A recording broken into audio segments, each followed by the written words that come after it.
Haleluya,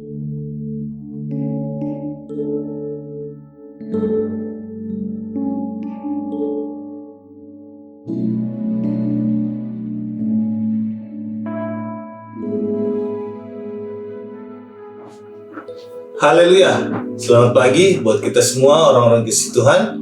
Mari kita satu dalam doa sebelum kita mendengarkan renungan kita pada pagi hari ini.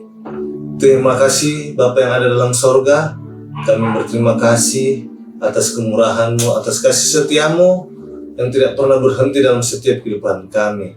Hari ini Bapa, sebelum kami lakukan aktivitas kami, pekerjaan kami, apapun itu Bapa, biarlah firman-Mu yang menjadi dasar dalam setiap kehidupan kami. Tolong kami, mampukan kami untuk bisa mendengar firman-Mu ini, menerima firman-Mu dengan hati yang tulus, dengan hati yang suci Bapa. Sucikan, kuduskan roh, jiwa, dan tubuh kami. Layakkan kami Bapa, dan perkenan-Mu menjadi bagian kehidupan kami. Kuasa Roh Kudus yang mengurapi kami, baik hamba-Mu, baik yang mendengar, semua dalam urapan kuasa Roh Kudus. Kami serahkan semua ke dalam tangan-Mu. Di dalam nama Tuhan Yesus Kristus kami berdoa. Haleluya. Amin. Puji nama Tuhan. Renungan kita pagi hari ini terdapat di 1 Petrus pasal yang kedua. 1 Petrus pasal yang kedua, ayat yang ke-11 dan 12 dikatakan di situ, ayat 11 dan 12, saudara-saudaraku yang kekasih, aku menasihati kamu supaya sebagai pendatang dan perantau, kamu menjauhkan diri dari keinginan-keinginan daging yang berjuang melawan jiwa. Milikilah cara hidup yang baik di tengah-tengah bangsa-bangsa bukan Yahudi, supaya apabila mereka memfitnah kamu sebagai orang durjana, mereka dapat melihatnya dari perbuatan-perbuatanmu yang baik dan memuliakan Allah pada hari Ia melawat mereka. Puji nama Tuhan. Ini adalah surat Rasul Petrus kepada orang-orang percaya, orang-orang Yahudi yang dikatakan yang ada tersebar di Pontus, di Galatia, Kapadokia, Asia Kecil, dan Bitinia, yang mereka sudah menerima Yesus dan mereka hidup sebagai anak-anak terang. Bagaimana dikatakan supaya mereka, surat ini mengingatkan supaya mereka menjauhkan diri, hidup mereka menjauhkan diri dari keinginan-keinginan daging yang berusaha melawan jiwa. Dengan kata lain, bagaimana cara hidup mereka harus bisa menjadi berkat, menjadi teladan buat orang-orang yang belum mengenal Tuhan. Dan dikatakan di ayat 12, milikilah cara hidup yang baik di tengah-tengah bangsa-bangsa bukan Yahudi, supaya apabila mereka memfitnah kamu sebagai orang durjana, mereka dapat melihat perbuatan-perbuatanmu yang baik dan yang memuliakan Allah pada hari Ia melawat mereka. Di sini ditekankan, Rasul Petrus tekankan supaya melihat, menjaga diri kita untuk melakukan hal-hal yang baik. Cara hidup kita memiliki cara hidup yang baik di tengah bangsa yang bukan orang-orang Yahudi.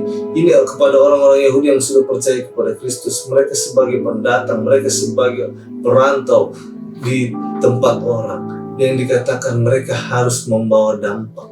Mereka harus membawa terang, bagaimana melawan dalam hidup mereka, harus melawan keinginan-keinginan daging supaya tidak terikut, supaya hidupnya tetap bisa menjadi berkat buat orang lain. Cara hidup kita harus menjadi berkat. Ini yang ditekankan untuk sekarang dan relevansinya untuk kita sekarang.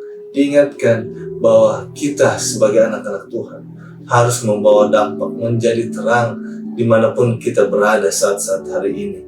Mungkin di tempat kita sebagai orang-orang minoritas, tetapi dikatakan cara hidup kita tidak boleh seperti orang-orang dunia yang mengikuti keinginan daging, tetapi kita harus melawannya, membawa diri kita sesuai dengan apa yang kebenaran firman Tuhan mau, apa yang Tuhan mau. Dikatakan kita menjauhkan diri dari keinginan-keinginan daging, dan dikatakan hidup kita harus memiliki cara hidup yang baik supaya kita bisa menjadi berkat, menjadi terang. Ini yang diingatkan kita bahkan hari-hari ini.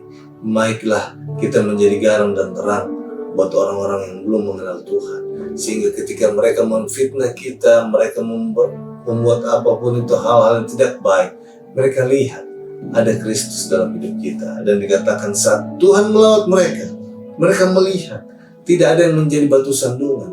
Ketika Tuhan melawat mereka, orang-orang belum mengenal Tuhan, mereka diselamatkan. Mereka bisa diselamatkan karena perbuatan kita, karena teladan kita. Mereka melihat ada terang Kristus. Jadi ini mengingatkan kita supaya menjaga hidup kita, tidak mengikuti cara-cara keinginan daging, tetapi melakukan hal yang baik, memiliki cara hidup yang baik di tengah-tengah orang yang belum mengenal Tuhan, agar mereka juga diselamatkan, agar mereka juga bisa menerima Tuhan. Saat Tuhan melawat mereka, tidak ada jadi batu sandungan buat kehidupan mereka. Puji nama Tuhan. Firman Tuhan tibakan sampai sini, kiranya hidup kita bisa menjadi berkat, menjadi terang buat orang-orang yang belum mengenal Tuhan. Cara hidup kita bisa membawa hidup kita yang baik di tengah-tengah orang yang belum mengenal Tuhan. Mari kita satu dalam doa. Bapa kami yang ada dalam sorga, kami datang kepadamu pagi hari ini. Kami berterima kasih buat kebenaran firman-Mu, mengingatkan kami untuk kami hidup tidak menuruti keinginan daging, tetapi kami memiliki cara hidup yang baik di tengah-tengah bangsa yang belum mengenal Engkau, Bapa. Biarlah cara hidup kami menjadi terang, menjadi berkat buat orang-orang belum mengenal Engkau.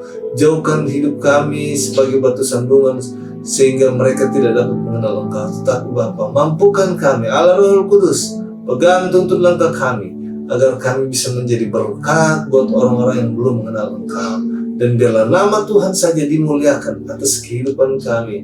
Ketika mereka melihat kehidupan kami, mereka melihat terang Kristus yang ada dalam kehidupan kami. Kami serahkan semua ke tangan-Mu, roh, jiwa, dan tubuh kami. Mampukan kami untuk berjalan dalam tuntunan kuasa Roh Kudus. Lebih lagi kehidupan kami, kehidupan yang membuat terang dan sejahtera dan suka cita dan Engkau melingkupi kehidupan kami, Bapa. Di dalam nama Tuhan Yesus Kristus kami berdoa. Haleluya. Amin. Terima kasih. Tuhan Yesus memberkati kita semua. Haleluya.